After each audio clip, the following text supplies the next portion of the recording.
Muchos saben que estamos teniendo una serie muy corta de 3 sermones en el capítulo 1 del Evangelio de Juan. Así que vengan conmigo, por favor, el Evangelio de Juan, capítulo 1.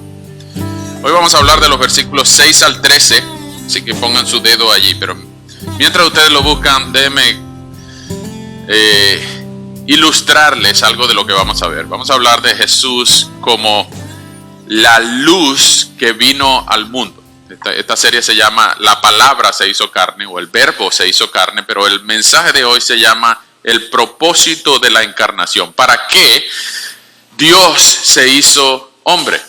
¿Para qué la luz vino al mundo? ¿Para qué la palabra se hizo carne? El propósito de todo esto lo vamos a ver hoy.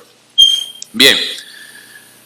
Los que les gusta la ciencia y la astronomía, no la astrología, sino la astronomía, los científicos aún no se han podido poner de acuerdo en qué es la luz. Para nosotros es muy fácil prender una vela. Hoy en día es más fácil prender el teléfono y saber que hay luz. Y esto no quema. Pero en su acepción original, la palabra fos, de donde viene fotografía, tiene que ver con un resplandor que quema. Eso viene de la zarza ardiente, donde había una luz que no quemaba, ¿se acuerdan? Y eso era muy raro para Moisés, porque esa luz, ese fuego no consumía ese árbol. Pero los científicos no se han podido poner de acuerdo qué es la luz. Y ustedes le pregunto, ¿qué es la luz? Y muy probablemente ustedes no van a saber explicar qué es la luz, porque ni los científicos que estudian qué es la luz se han podido poner de acuerdo. La luz aparentemente está compuesta de una de dos cosas. O es una radiación, es decir, una onda electromagnética, que emite calor dependiendo de lo cercano que estén esas ondas. Si esas ondas están más lejanas una de las otras, no emite tanto calor como que si están cerquita. Eso se llama la amplitud electromagnética. Por eso ustedes tienen en su casa un aparato que se llama microondas, que produce microondas y produce mucho calor. Pero ustedes tienen un radio que produce ondas electromagnéticas, pero no produce mucho calor. Pero la luz también puede estar, dicen algunos, que la luz puede estar compuesta de unos pequeños partículas llamadas fotones. Es como la materia que está todo lo que tú puedes tocar, o todo lo que existe que tiene masa, la materia está compuesta en el estado atómico, de protones, neutrones o electrones. Pues la luz, que no tiene masa, está compuesta, según algunos científicos, de fotones. Y es bastante complicado de entender. Pero usted se imagina tratar de explicar la luz a alguien que nunca ha visto la luz.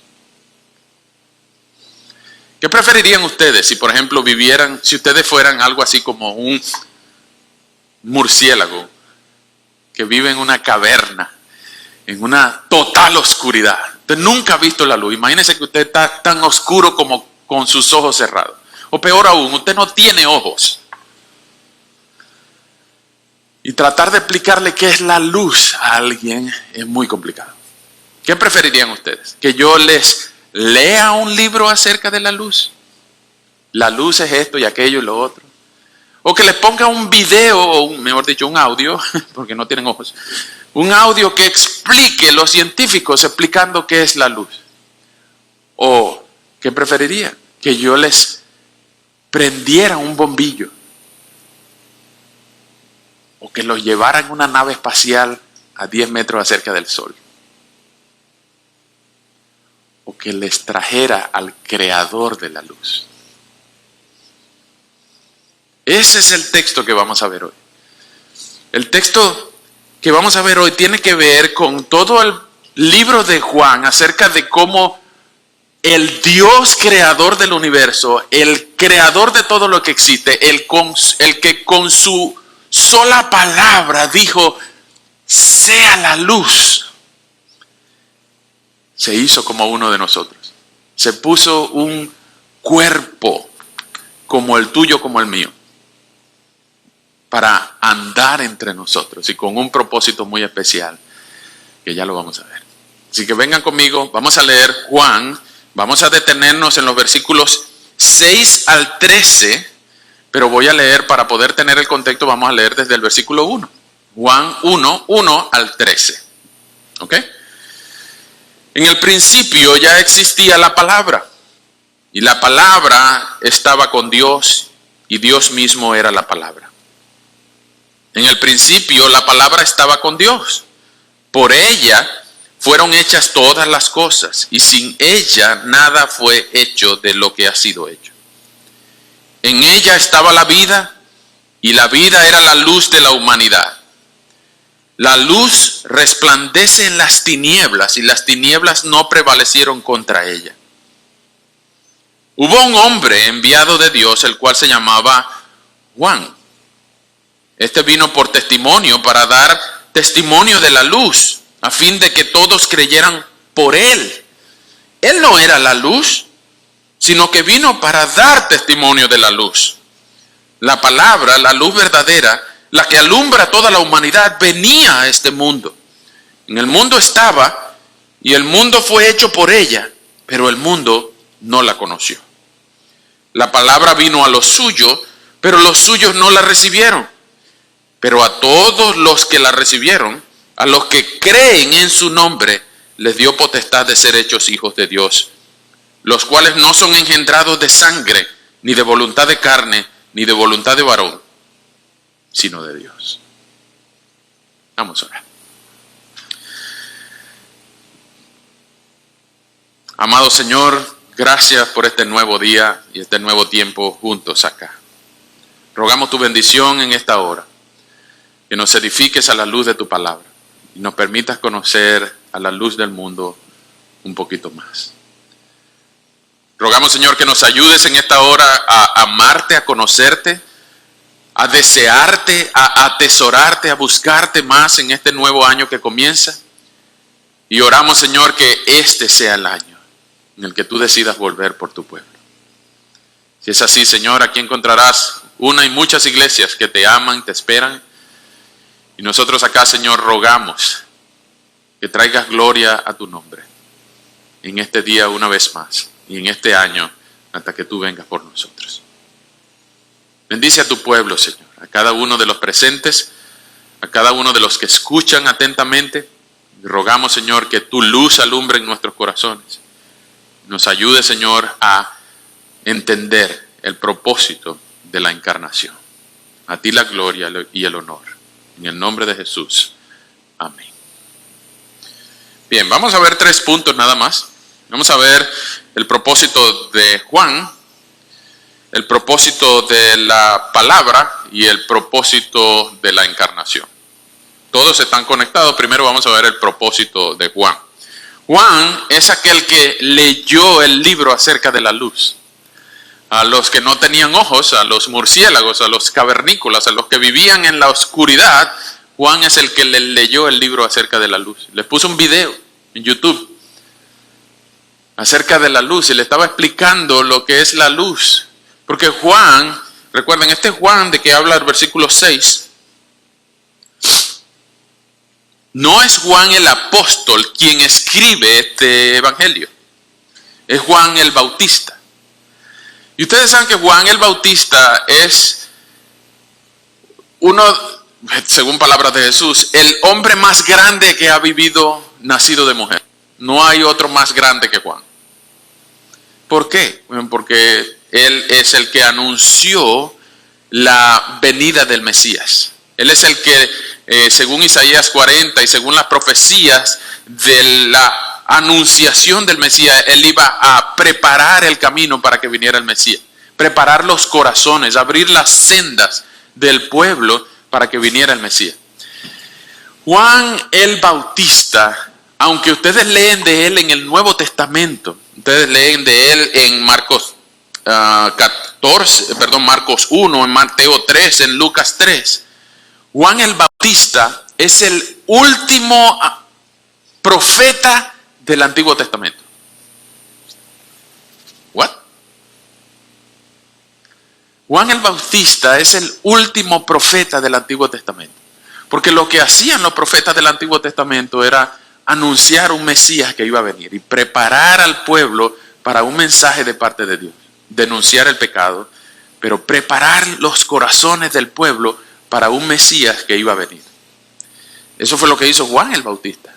Él anunciaba el reino de Dios y bautizaba a los convertidos, a los arrepentidos en el Jordán. Y les decía, he aquí viene uno detrás de mí, del cual no soy digno de desatar encorvado su sandalia. Yo lo bautizo con agua, pero él los bautizará con fuego. Entonces Juan anunciaba a Jesús y eran primos, ¿saben? Juan era apenas 6 meses mayor que Jesús. Eran primos, eran parientes, eran familia. No como los latinos que llaman primo a todo el mundo. Ellos eran primos de verdad. Su parienta, su mamá era parienta, su mamá Elizabeth, la mamá de Juan, era parienta de María, la mamá terrenal de Jesús. Entonces eran primos, ellos debieron haberse conocido. Y Jesús fue bautizado por Juan en el Jordán y le dice, bautízame Juan. Pero ¿cómo te voy a bautizar si yo bautizo por arrepentimiento? Y tú no has cometido pecado para cual te tengas que arrepentir. Y por eso Juan le dijo a la gente, este es el que le quita el pecado al mundo. Este es el Cordero Pascual, el Cordero de Dios que quita el pecado del mundo. Juan 1:29. Más adelante en este mismo pasaje. Ahora, este Juan es el que iba a preparar el camino para la llegada del Mesías. Ese es el propósito de Juan. Juan, dense cuenta que en el versículo 6 hay una distinción de Juan como un simple hombre. Hubo un hombre enviado por Dios. Porque hasta lo que hemos leído en todo el capítulo 1, la palabra estaba con Dios. La palabra era Dios. Dios hizo aquello, Dios hizo lo otro. En el principio, en Juan 1:1, como en Génesis 1:1, Dios, Dios, Dios. Pero en el versículo 6 hay una interrupción de la narrativa de Dios y de repente hubo un hombre. Es un simple hombre.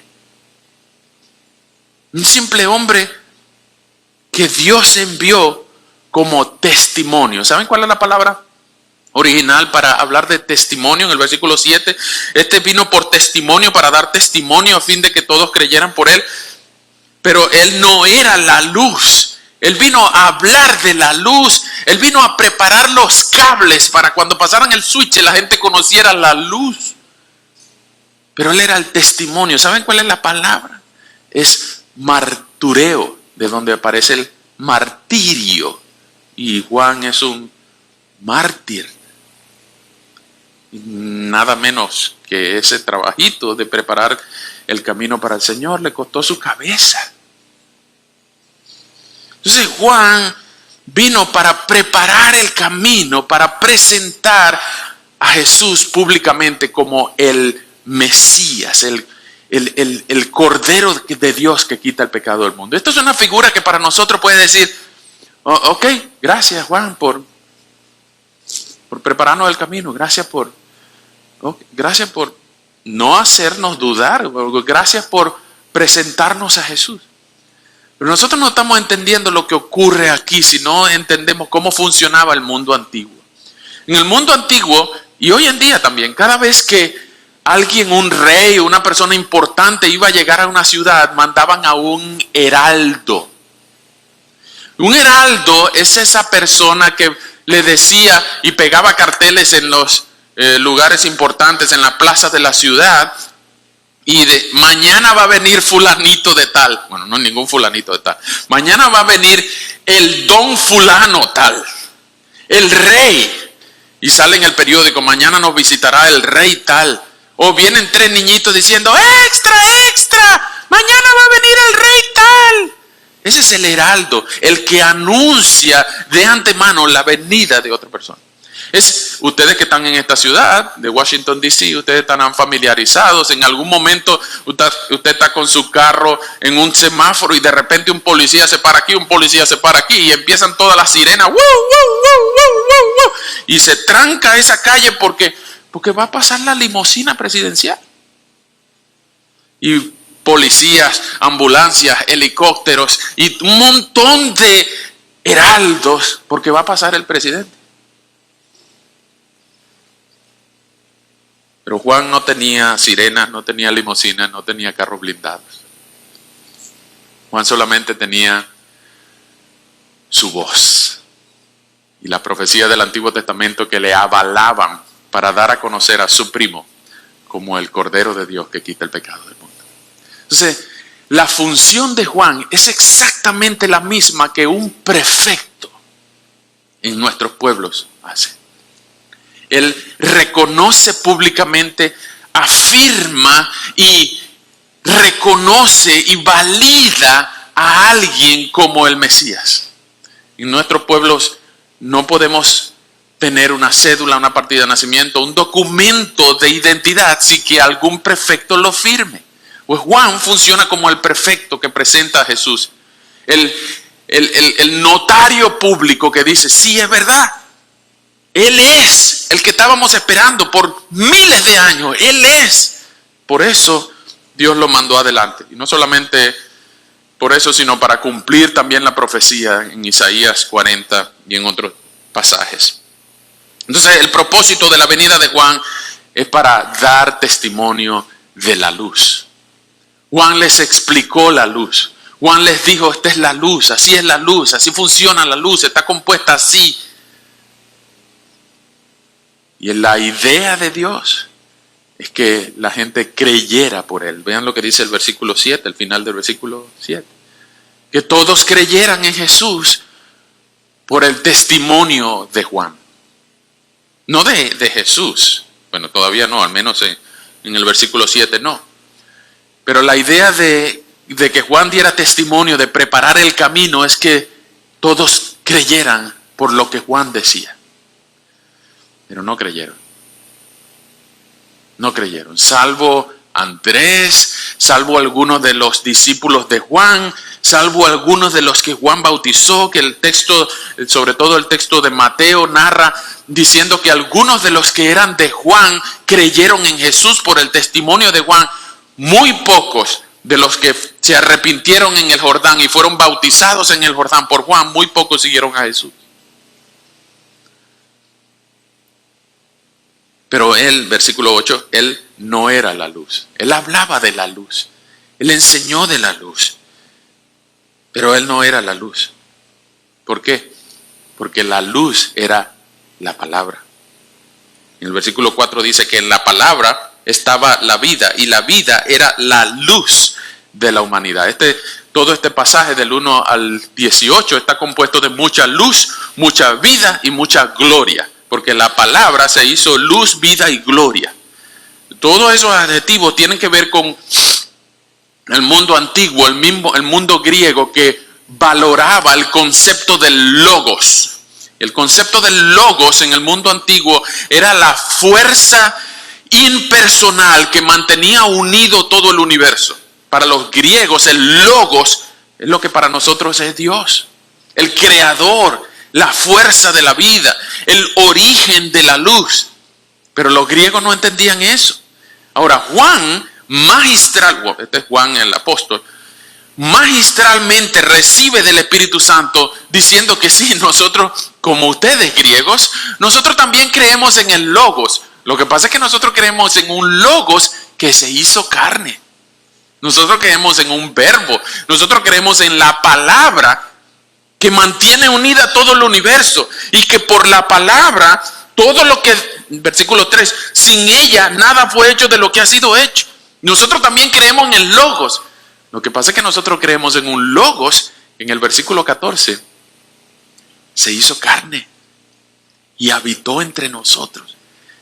Y los griegos así, ¿what? ¿El logos se hizo carne? ¿La palabra se hizo carne? Yo quiero conocer a esa persona. Yo quiero conocer a ese Logos hecho carne, Dios hecho carne. Por eso Juan es tan importante, porque Juan les presentó al Logos. ¿Se están dando cuenta de la importancia de Juan?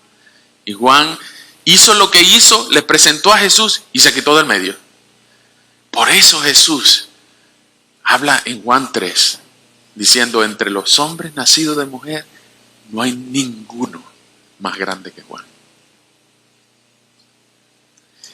Ese es el propósito de la venida del heraldo, el propósito de Juan.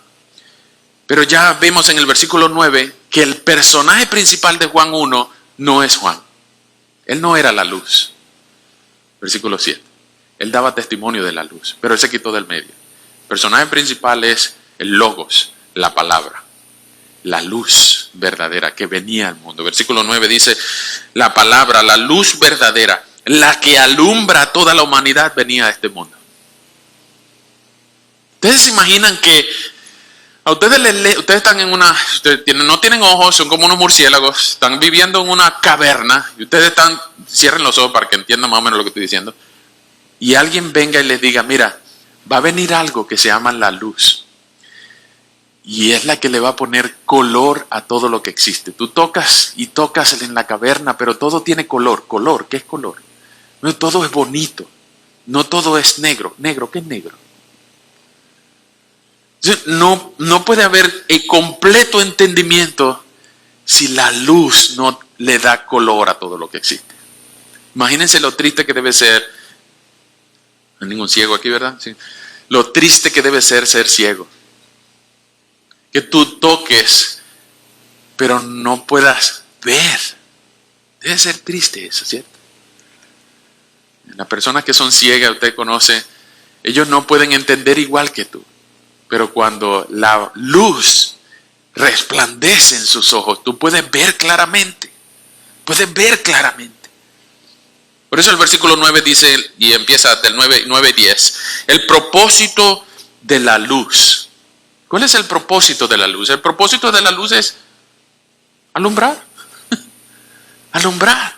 Dar claridad, propósito, sentido a todo lo que existe. Vean lo que dice el versículo 9 y 10. La palabra, hasta este momento no sabemos quién es la palabra, pero la palabra, la luz verdadera, porque aparentemente había una luz que no era verdadera, la que alumbra a toda la humanidad, y esto es todos los hombres, esta versión habla de la humanidad como los hombres, venía a este mundo, porque no estaba en este mundo, al menos no físicamente. Estos son conceptos filosóficos más profundos que lo que nosotros podemos leer. Ustedes se imaginen los griegos oyendo esto originalmente. Nosotros lo leemos desde hace tiempo, lo leemos en los devocionales y lo leemos cada ratico. La palabra venía a este mundo, el Logos se hizo carne. Ah, ok, gracias. Pero cuando hace 2000 años los griegos recibían esto por primera vez, era muy, muy importante y significativo para ellos. Es como que a ti te digan, este es el año en el que Cristo va a venir. Sí, eso es lo que tenemos tiempo esperando, ¿cierto? O que te digan que en algún momento un personaje muy importante, tu artista favorito va a venir a la iglesia el próximo domingo. Bueno, no es nada comparado con que a los griegos le hayan dicho la luz, la palabra, el Logos vino a este mundo. Y los griegos con los ojos y la boca abierta. Pero no solamente eso, sino que el propósito por el cual vino. En el versículo 10, cuando la palabra se encarnó, cuando la palabra se hizo una persona, estaba en el mundo lo que por el mundo, mediante el cual el mundo fue hecho. Dice así, en el mundo estaba y el mundo fue hecho por ella. Pero el mundo no la conoció. Esto es un juego de palabras, ¿ok? Dense cuenta mundo, mundo, mundo y los tres verbos de ser. Pero al final del versículo 10 hay un verbo conocer. Y ese es el verbo conocer, que le da sentido a los 3 versículos que vienen. Eso lo vamos a dejar para último. Dense cuenta este juego de palabras. En el mundo estaba y el mundo fue hecho por ella. Esto es complicado no solamente de entender, sino de explicar. Voy a hacer mi mejor esfuerzo. C.S. Lewis una vez escribió acerca de Jesús que en la primera Navidad había un pesebre en el mundo, pero en ese pesebre estaba alguien más grande que el mundo. Un niño chiquito, imagínense un niño chiquito en la caja de donde le dan a comer a los camellos. Pero ese niño chiquito fue el que dijo con sus labios hace mucho, sea la luz, y el mundo llegó a ser hecho. Entonces ese niño chiquito era más grande que el mundo entero, aunque él estaba en ese pesebre. Más o menos lo que este versículo quiere decir, el versículo 10. Algo más grande que el mundo estaba en el mundo, pero el mundo fue hecho por ese niño chiquito que era la encarnación de la palabra por la cual el mundo y todo lo que existe llegó a ser. Ahora, cuando aquí se habla de mundo, mundo, mundo, en esas 3 líneas del versículo 10, es la palabra cosmos. Y se refiere al planeta, a la creación, a todo lo que existe. No es la palabra griega etnos, que se refiere a la gente. Cuando decimos Nueva York para recibir el año, mira, ya estaba todo el mundo. Eso es etnos. Pero cuando hablamos del planeta, el universo, eso es cosmos. Entonces, cuando la palabra vino al cosmos, estuvo dentro del etnos. Pero el cosmos fue hecho cuando el Logos habló. ¿Se están dando cuenta de lo complicado y de lo grande que es Juan 1? Ahora, el cosmos, aunque el Logos estaba dentro del cosmos, es decir, la palabra se encarnó y estaba dentro de la tierra, del planeta entre nosotros, la gente, el mundo, el etnos, no querían nada que ver con ella. No querían nada que ver con Jesús.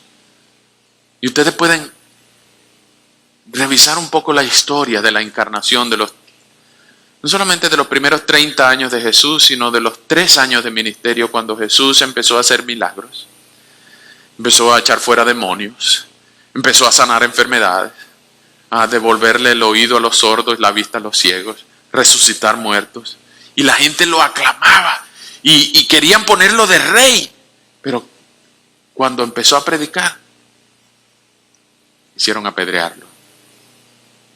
Cuando empezó a exigir diciendo, ustedes me buscan por la comida que perece porque les había multiplicado los panes, los peces. Ustedes me buscan por la comida que perece. Pero cuando les exigió diciendo, el que ponga la mano en el arado y aunque sea vea para atrás, no es digno de mí. Ahí la gente se empezó a decir, esto no es para mí. Gracias por sacarme el demonio, gracias por darme el oído otra vez, gracias por devolverme el caminar. Pero tus exigencias son muchas para mí. Gracias. Y le dieron la espalda. El mundo no lo conoció. ¿Por qué no lo conoció? Si el propósito del heraldo y de la luz es que creyeran en él, según el versículo 7 y en el 10. Que creyeran en él. ¿Por qué no lo conocieron? ¿Por qué no? Yo no me puedo ni imaginar que Jesús vengan hoy en día, toditos ustedes jalándole la camisa. Yo Jesús, yo te invito para mi casa. Pero ¿por qué no querían nada con él si es la persona más grande que ha conocido la humanidad? ¿Por qué no querían nada con él? Vengan conmigo a 2 de Corintios. Hablando de la luz que vino y habitó entre nosotros. ¿Por qué no querían nada con la luz verdadera? Y esta es la condición en la que muchos están. En 2 de Corintios vamos a leer capítulo 4. Usted ha recibido este misterio por gracia. Segunda de Corintios, vamos a leer 4 del 1 al 6. Segunda de Corintios 4, del 1 al 6. Puesto que por la misericordia de Dios hemos recibido este ministerio, no nos desanimamos. Por el contrario, renunciamos a lo oculto y vergonzoso y no andamos con engaños, ni falseamos la palabra de Dios, sino que por medio de la manifestación de la verdad nos recomendamos a toda conciencia humana delante de Dios. Pero si nuestro evangelio está aún encubierto, lo está entre los que se pierden. Pues como ellos no creen, el Dios de este siglo, noten que ese Dios está con D minúscula, el Dios de este siglo les ha cegado el entendimiento. ¿Para qué? Para que no les resplandezca en ellos la luz del evangelio de la gloria de Cristo, el cual es la imagen de Dios. Wow. Déjenme leérselo otra vez el versículo 4. Pues como ellos no creen, el Dios de este siglo les ha cegado el entendimiento para que no resplandezca en ellos la luz del evangelio de la gloria de Cristo, el cual es la imagen de Dios. Nosotros no nos predicamos a nosotros mismos, sino que proclamamos a Jesucristo como Señor y nos declaramos siervos de ustedes por amor a Jesús. Porque Dios, que mandó que de las tinieblas surgiera la luz, es quien brilló en nuestros corazones para que se revelara el conocimiento de la gloria de Dios en el rostro de Jesucristo. En otras palabras, hermano, hermana, si tú has podido entender el evangelio, si por el poder de Dios se te han abierto los ojos y ya no vives en una caverna, ya no eres un murciélago, sino que los ojos de tu entendimiento han sido abiertos y en tu cabeza brillan los colores de la fe, porque Dios te ha dado fe para creer. Porque es Dios quien brilló en tu corazón. Es el que te hizo entender lo que es y quién es la luz. En otras palabras, si tú espiritualmente estás vivo, es porque Dios hizo brillar la luz de Cristo en ti. No fuiste tú que tú te imaginaste la luz, los fotones o las ondas electromagnéticas y tú por tu propia cuenta dices, ok, ya yo adiviné que es la luz, ya yo entendí qué es lo que es la luz. Gracias. No, tú estabas en una caverna. Tú eras un murciélago, tú no tenías ojos. Y por más que se te explicaba y se te explicaba y se te explicaba, pues tú no podías abrir los ojos porque estabas en completa oscuridad.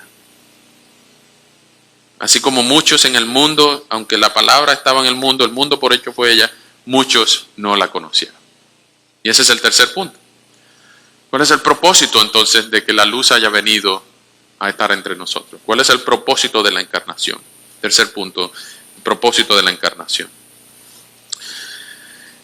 Los versículos 11, 12 y 13 son un trío de versículos muy importante en la teología cristiana. Muy importante, ya van a ver por qué. Estos tres versículos mucha gente lo usa para explicar acerca de recibir a Cristo. Recibir a Cristo. Esa es una frase que sale del versículo 12. Tiene que recibir a Cristo. Pero la verdad, una persona que dice que tiene que recibir a Cristo no entiende cómo que se recibe a Cristo. Entonces, ¿qué es recibir a Cristo? Repetir una oración. Que en ninguna parte de la Biblia aparece, por cierto.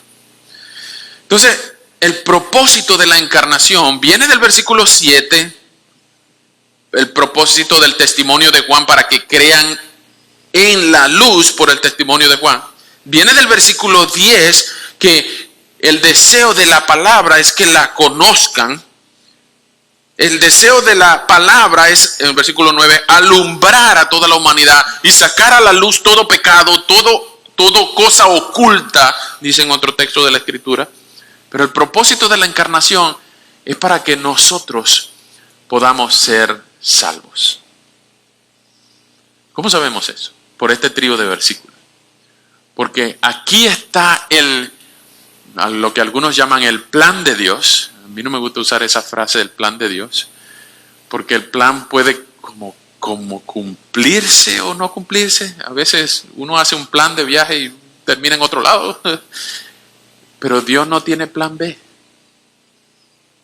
Todo plan de Dios se cumple. O sea, Dios no tiene planes. Dios tiene decretos. Y los decretos no dejan de cumplirse jamás. Por eso es que el propósito de la encarnación es para que podamos ser salvos. Vean este versículo, estos trío de versículos 11, 12 y 13. Y ojo, no se pueden separar. No se pueden separar, hay que leerlos corridos. Hay algunas personas que se paran en el 12 y no leen el 13. Hay algunas personas que leen solamente el 12 sin leer el 11. Pero no se pueden separar. Esto es una narrativa continua. Voy a leerlo continuo. La palabra vino a lo suyo. La palabra vino a lo suyo. Esto es Juan 1:11. La palabra vino a lo suyo. Antes de seguir, déjenme decirle que en el original se admite la traducción de la palabra vino a los suyos. En algunas versiones en inglés dice his own. Entonces no necesariamente vino a hacer los suyos, sino vino a donde estaban los suyos, o también se admite la traducción de vino a hacer lo que él vino a hacer. Y pienso yo que por el contexto esa es la traducción correcta. La palabra vino a hacer lo que él quería hacer, vino a lo suyo, vino a hacer lo suyo. ¿Por qué pienso que eso es lo correcto? Porque lo que empieza a decir es que los suyos no lo conocieron, no las conocieron, al final del 11. La palabra vino a lo suyo, pero los suyos no la conocieron, no la recibieron, no quisieron nada con ella, lo que dice el versículo 10. El mundo no la conoció. Ahora, en el versículo 2 empieza con un más, con un pero a todos los que sí la recibieron, a los que, eso es una frase sinónima, a los que sí creyeron en su nombre, no como los del versículo 10, a esos, únicamente a esos, Dios mismo le dio el derecho, la potestad, el poder de ser hechos, convertidos en hijos de Dios. Ustedes han visto esa teología católica cuando dicen que todos somos hijos de Dios. Todos somos hijos de Dios.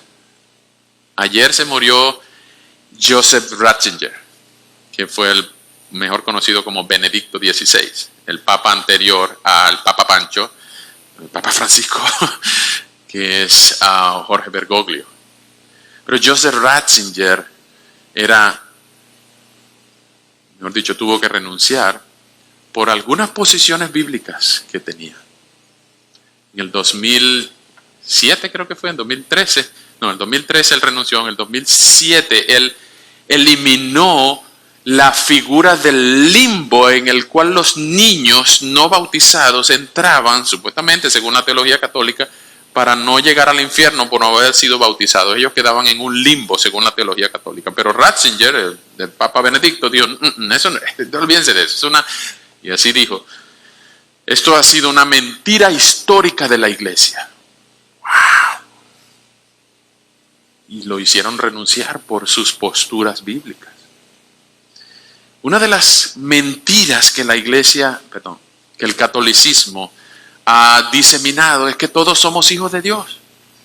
No todos somos criaturas de Dios, como enseña la Biblia, sino que según la teología católica enseñan que todos somos hijos de Dios, que todos vamos para el mismo cielo, que todos con pagar una indulgencia, pues el Papa es capaz de cambiar nuestra alma del purgatorio al cielo, con pagar una indulgencia. Pero esa doctrina católica del universalismo, de que todos somos hijos de Dios, es completamente falsa. Según este versículo 12, solo los que creen en Cristo, solo los que le reciben, solo los que confían en la palabra, solo los que creen en su nombre. Dios los hace hijos de Dios. No es que yo me hago hijo de Dios cuando yo digo unas palabras mágicas. Es que Dios me hace, ese es un verbo pasivo que está ahí. Dios les dio, dense cuenta que el sujeto del les dio es la palabra, les dio el derecho, el poder, la potestad de ser hechos, no de hacerse, sino de ser hechos. Es una acción pasiva, que el creyente no la ejecuta en sí mismo, sino que la recibe de parte de Dios. Eso es voz pasiva. Es cuando tú eres sujeto de la acción que otro hace en ti. Entonces es el derecho de ser hechos hijos de Dios. Tú no te lo ganas. Tú no te lo ganas. Tú lo recibes. Este verbo es el verbo griego lambano. Lambano quiere decir que tú recibes algo. Pero cuando tú recibes algo, por ejemplo, en estos días que había regalos de Navidad, regalos de amigos secretos, regalos de jojojo, Santa Claus y bla, bla, bla. No me hablen de Santa Claus. Pero cuando tú te dan un regalo, tú tienes que extender la mano para recibirlo. Esa acción de extender la mano es una acción activa. Cuando a ti te están regalando algo, tú tienes que extender la mano, recibir el regalo, desarmarlo y sorprenderte. ¡Ah! Eso es acción. Cuando tú recibes algo, tú recibes algo. Pero imagínate que tú estás en tu casa muy tranquilo, celebrando Navidad y comiéndote un gran plato de Navidad, y de repente cae un meteorito en tu casa. ¡Pum! ¿Qué hiciste tú para recibir ese meteorito? Pues nada. Tú estabas ahí y tú al día siguiente, si quedas vivo, dices, no, pues nosotros recibimos un meteorito en nuestra casa. Ese es el verbo hipolambano. No es hiperlambano, sino hipolambano. Cuando tú recibes algo pasivamente, que no depende de ti recibirlo. Ese es el verbo que está ahí. A los que sí la recibieron. Porque hubo gente que no lo recibieron en el versículo 11. La palabra vino a lo suyo, a hacer lo que vino, no un plan, sino un decreto de redención que antes de la fundación del mundo el Padre había decretado redimir a unos hombres, pero los que supuestamente eran el pueblo de Dios en ese momento, entiéndase el pueblo político de Israel, no lo recibieron. Por eso Jesús peleaba con los fariseos. Por eso Jesús le echaba, no plomo, le echaba puño a los fariseos que decían representar al pueblo de Dios en ese momento, porque supuestamente ellos eran el pueblo de Dios, pero alejaban al pueblo de Dios. Ahora, ¿cómo llega uno a creer en la palabra? ¿Cómo uno llega a creer, a recibir? Ese verbo recibir, creer, conocer, todos están vinculados con el verbo confiar. Dense cuenta, en el 10 está conocer, en el 11 está recibir, igual que en el 12, pero en el verbo, en el versículo 12 también está creer. Y el resultado es ser hechos hijos de Dios. Entonces todo es una explicación del Evangelio bien conectada para decir cómo se recibe, cómo se conoce, cómo se confía, cómo se cree para ser hechos hijos de Dios. Ese verbo conocer tiene que ver, es un verbo muy amplio, pero tiene que ver con tener una relación. Por ejemplo, yo en el Facebook tengo más de 5,000 amigos y tengo un montón de solicitudes que no he podido responder porque no tengo espacio para tantos amigos de Facebook que tengo. Pero yo no cuento con 100 de ellos. No son mis amigos de verdad. Yo no puedo decir que los conozco. que cuento con ellos. Yo tengo 5,000 amigos de Facebook, esos son conocidos, pero amigos de verdad, Juan. Juan es mi amigo, ¿verdad, Juan? Juan es mi amigo, yo sé que cuento con Juan. Juan es el número 5 en mi lista de emergencia. Bueno, primero están los 3 míos y mi mamá. Pero ese es mi amigo, mi hermano del alma. Eso, yo puedo decir que yo conozco a Juan y Juan me conoce a mí, porque tenemos una relación. En otra acepción del verbo conocer, ¿se acuerdan cuando el ángel vino a María y le dijo, mira María, tú vas a tener una sorpresita este año?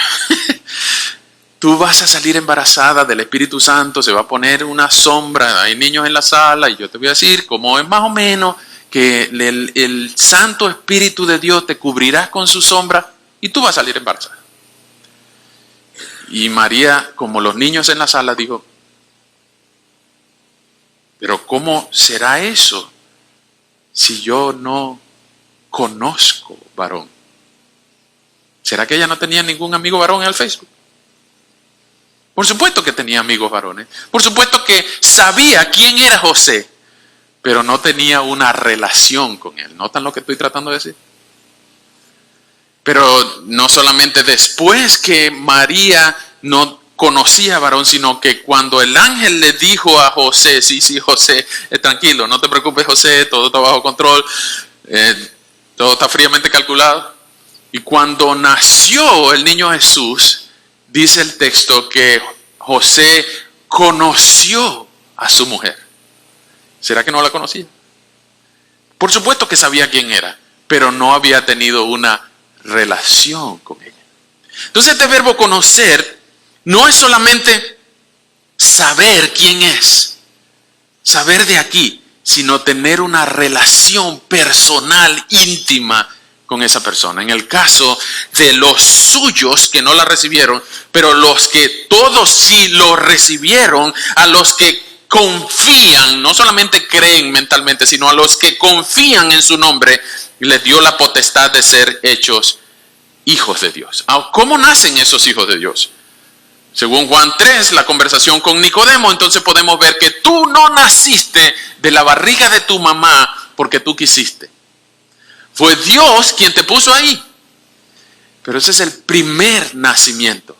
El segundo nacimiento, que es el nacimiento espiritual o la regeneración, se llama la regénesis, solo la produce Dios. Porque ninguno de nosotros es capaz de decir desde el cielo, cuando éramos angelitos inmaculados, blanquitos, toditos cachetoncitos y volando con unas alitas que pintan las películas, ninguno de nosotros podía decirle a Dios, bueno, ni siquiera nos acordamos, Dios, ponme con esa señora y ese señor.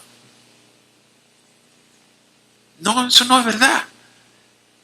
Ninguno de nosotros tenía los cachetes en el cielo ni alitas, ningún lado. Todos empezamos a existir cuando Dios decidió soberanamente ponernos en el medio entre un hombre y una mujer que ahora llamamos papá y mamá.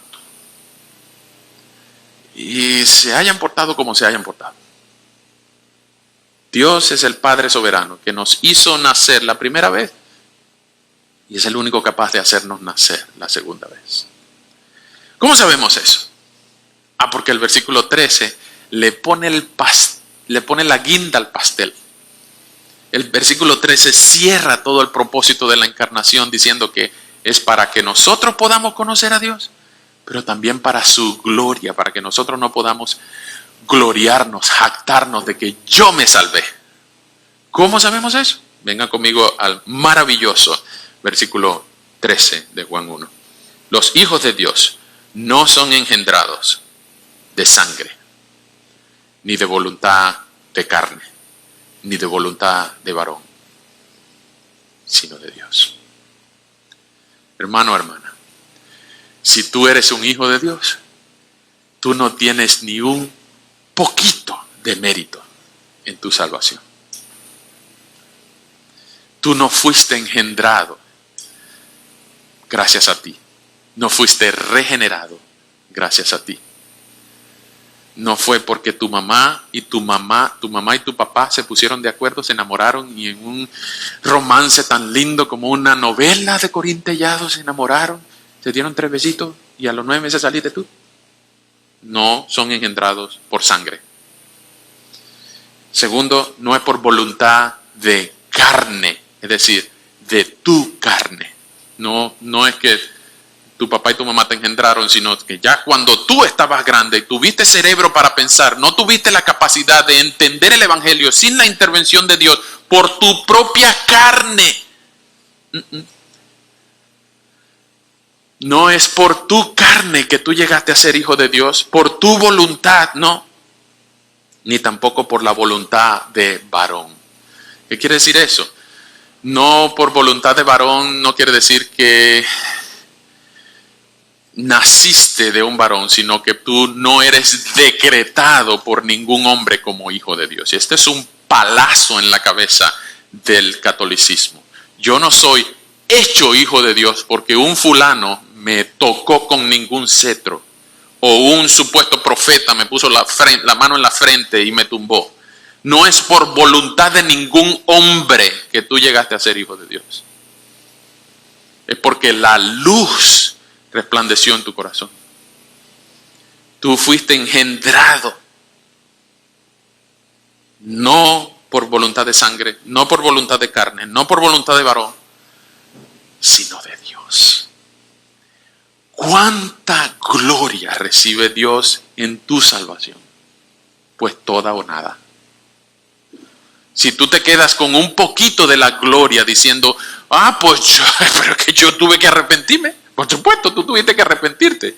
Nadie te va a quitar esa responsabilidad, ni Dios se va a arrepentir por ti. Pero dentro de 2 semanas vamos a comenzar una serie en Romanos. Y usted va a darse cuenta en los primeros 3 capítulos que tanto los judíos como los gentiles, como tú y yo, somos pecadores, pero es Dios quien te guía al arrepentimiento. Entonces, si todo lo que tienes lo recibiste, ¿de qué te jactas? Somos salvos por gracia mediante fe y no por obras para que nadie se gloríe. Entonces, si tú fuiste hecho hijo de Dios, si tú fuiste hecha hija de Dios y no fuiste hecha hija o hecho hijo, no por voluntad de sangre, voluntad de carne ni voluntad de varón, sino de Dios, ¿qué te hace pensar que tú puedes aferrarte a tu libre albedrío? Por el lado bueno, que tú puedes aferrarte a tu libre albedrío y cuando te pregunten ¿cómo hiciste tú para llegar al cielo? ¿Cómo estás tan seguro? Porque yo hice esto, aquello, lo otro, porque yo repetí una oración, o porque yo voy a la iglesia, o porque yo soy hijo del fulano tal, o porque yo soy hijo de fulana y fulano. Que si cuando a ti te preguntan ¿cómo estás seguro de ir al cielo? Tu respuesta empieza por yo, pues no has entendido el versículo 13. Tú no fuiste hecho hijo de Dios porque tú fuiste hecho hijo de Dios porque Dios te hizo su hijo. Entonces el propósito de la encarnación es para que pudiésemos llegar a ser hijos de Dios, hijas de Dios. Pregunto, ¿tú eres un hijo de Dios?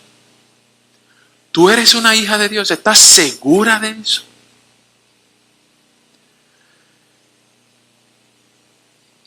Tú has recibido la palabra en tu corazón. La luz de Cristo ha brillado en tu corazón. Por el lado, ya les dije, por el lado positivo. Pero ahora vean lo negativo de aferrarte a tu libre albedrío o a tus obras humanas para la salvación. Todas aquellas personas, y por eso es una doctrina tan diseminada en el mundo, todas aquellas personas que se aferran a su libre albedrío y a su contribución pelagiana, esa es una doctrina de un monje que se llamaba Pelagio, la contribución, la sinergia en la salvación. Todas aquellas personas que se aferran a que yo hice algo para la salvación, pues siempre tienen el miedo de que pueden perder la salvación. Siempre tienen el miedo de no ser tan perfectos como Dios demanda, porque tú mismo te conoces Y tú sabes que no eres perfecto, que un día eres lo máximo, pero otro día estás sumergido en las malas obras y en tu pecado. Entonces no vaya a ser que Dios venga ese día, ay, me encontró y me dejó. Entonces cuando las personas están aferradas a sus obras para la salvación, pues entonces viven con la angustia de que pueden perder su salvación. Pero cuando tú estás seguro de que no contribuiste en nada a tu salvación, sino al pecado que la hizo necesaria, pues tú no crees en la sinergia, tú no crees en Pelagio, tú no crees en las obras, tú crees en Cristo, tú crees en el monergismo, no el sinergismo, sino el monergismo. Dios me salvó y hizo todo lo que era necesario para que yo lo amara y yo viniera de las tinieblas a la luz. Me convenció de mi necesidad de Él, me guió al arrepentimiento. Él fue el que hizo todo. Pues tú no vas a tener temor de perder la salvación porque todo lo hizo Él. Y vas a vivir con una confianza y una seguridad tan grande que tú le vas a decir a la muerte y al mismo infierno y al mismo diablo, ven cuando quiera. Ven cuando quiera. La muerte es un simple vehículo que nos lleva a los pies del Redentor. Puedes vivir una vida en alegría, en poder, en victoria, en gozo. Tú puedes deleitarte en lo que la palabra vino a hacer, porque el mundo no la conoció, pero la iglesia lo ama. Tú lo amas. Tú amas a la palabra encarnada. Tú eres parte de aquellos en los cuales el propósito del Dios encarnado vino a buscar. Tú eres uno de esos que Él convirtió de enemigos acérrimos en hijos amados. Tú eres un hijo o una hija amada de Dios. Pues Él vino por ti. Tú eres el segundo propósito principal de la encarnación. El primer y principal propósito de la encarnación es darle gloria a Dios. Y no hay otro propósito más grande que la misma gloria del Dios encarnado que vino desde su trono de gloria y se encarnó para darle gloria a sí mismo y gozo a aquello por los que murió. Entonces, tú eres uno de esos. Tú eres uno de esos que dices, sí, Señor, yo creo, pero ayúdame a creer más. Yo creo que creo. Yo creo un poquito. Yo creo que tengo un poquito de fe. Yo creo que yo amo a Cristo. Yo creo que yo he entendido un poquito de lo que es la luz. Yo creo que yo entiendo más o menos cómo funciona la luz. Yo creo, Señor, que tú en aquel día tan glorioso, tú pasaste el switch de mi vida y ya no vivo más en oscuridad. Pero yo te quiero invitar, hermano amada, hermana amada, hermano amado, que no solamente conozcas la luz tenue, la luz poquita de los pocos vatios y rayitos que puede haber en una sala como esta, sino que este año que comienza te sumerjas en las profundidades del Evangelio y tú puedas estar tan cerca del sol de justicia que es Cristo. Tú puedas llegar a 10 centímetros de la bola gigantesca de luz que es el sol de Cristo. J.C. Ryle, un autor anglicano, él dice en su libro, en uno de sus libros famosos, que el sol es para todos los humanos como la luz de Cristo para los creyentes. Dice, nosotros no somos el sol. El sol es Cristo. Pero nosotros somos la luna que refleja la luz de Cristo. Y otros pueden ver la luna y un montón de chinitos se están viendo la luna del otro lado de la tierra porque la luna está siendo iluminada con la luz del sol. La luna no tiene luz, la luna no brilla sola. La luna no se prende a las 6 de la tarde con un bombillo. No, la luna refleja todos los santos días la luz del sol. Pues así debemos ser nosotros, como la luna. Nosotros no brillamos por cuenta propia. Todo lo que ustedes ven en mí, en cualquier cristiano, es porque la luz de Cristo la reflejamos a otros. Y termino con esto. Vengan conmigo, por favor, a primera de Pedro Perdón, segunda de Pedro. Hay gente que aún están en oscuridad. ¿Cierto? ¿Ustedes conocen gente que aún está en oscuridad?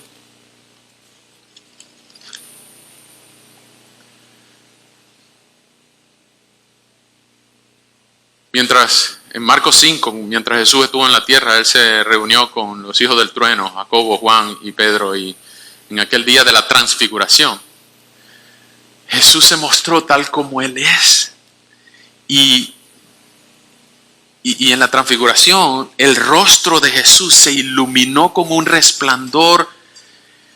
Dice que era tan blanco como la nieve, sus vestiduras eran tan blancas como Jacobo, Juan y Pedro jamás habían visto nada tan blanco. Porque era la luz como Él de verdad es. Algún día lo veremos. En la Biblia hay una figura, justamente en segunda de Pedro, que es el lucero de la mañana. El lucero de la mañana es la primera estrellita que sale en el horizonte cuando apenas hay 3, 4 rayitos de sol. Ahí está el lucero de la mañana. Pero en otra parte de la Biblia, en el Antiguo Testamento, el lucero de la mañana es Lucifer. Eso está por allá en Ezequiel. Pero en segunda de Pedro, ustedes vean lo que tienen que hacer para que la luz de Cristo resplandezca en los corazones de ustedes. Segunda de Pedro 1, 16 al 19. Cuando les hicimos saber que nuestro Señor Jesucristo vendrá con todo su poder, no lo seguimos siguiendo fábulas artificiosas, sino como quienes han visto su majestad con sus propios ojos. Pues cuando Él recibió de Dios Padre la honra y la gloria, desde la magnífica gloria le fue enviada una voz que decía: este es mi Hijo amado en quien me complazco. Ese es el día de la transfiguración. Y nosotros oímos esa voz que venía del cielo mientras estábamos con Él en el Monte Santo. Además, contamos con la muy confiable palabra profética, a la cual ustedes hacen bien en atender, que es como una antorcha que alumbra en la oscuridad hasta que aclare el día y el lucero de la mañana salga en el corazón de ustedes. ¿Ha resplandecido el lucero de la mañana en tu vida, en tu corazón? Oro que así sea y que todo este año ustedes puedan prestarle atención a la palabra profética más segura, crecer en gracia, en conocimiento, y que puedan alumbrar la luz de Cristo a otros murciélagos que no han visto la luz de Cristo, que viven en cavernas, que viven en las tinieblas y viven en la oscuridad. Pero tú eres la luna que refleja la luz de Cristo a otra persona. Vamos a orar. Señor, muchas gracias por tu palabra. Gracias porque la palabra no solamente fue hablada, sino que se encarnó y habitó entre nosotros y fue uno entre nosotros y vimos su gloria, dice el texto. Y nosotros conocemos de la palabra encarnada que es nuestro Señor Jesús, que vino al mundo. En el mundo estaba, pero el mundo no la conoció. A los suyos vino, pero los suyos no la recibieron. Mas a todos los que le recibieron, a los que confiaron en Él, a los que lo aman, a los que creen que Él es Dios, fueron hechos hijos tuyos. Y muchos de los presentes, Señor, han sido hechos hijos tuyos. Y es un honor para nosotros ser una iglesia compuesta por hijos tuyos. Es un honor poder llamarte juntos papá. Poder reconocer que en ti hay palabras de vida eterna.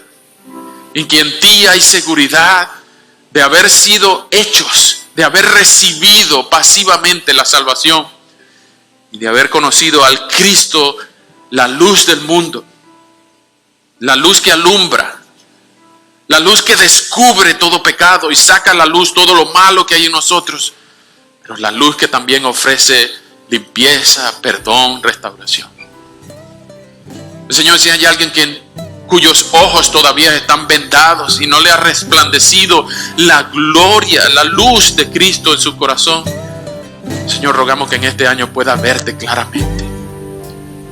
Pueda la luz de Cristo habitar ampliamente en su corazón y podamos crecer todos juntos a la imagen, a la estatura, del varón perfecto.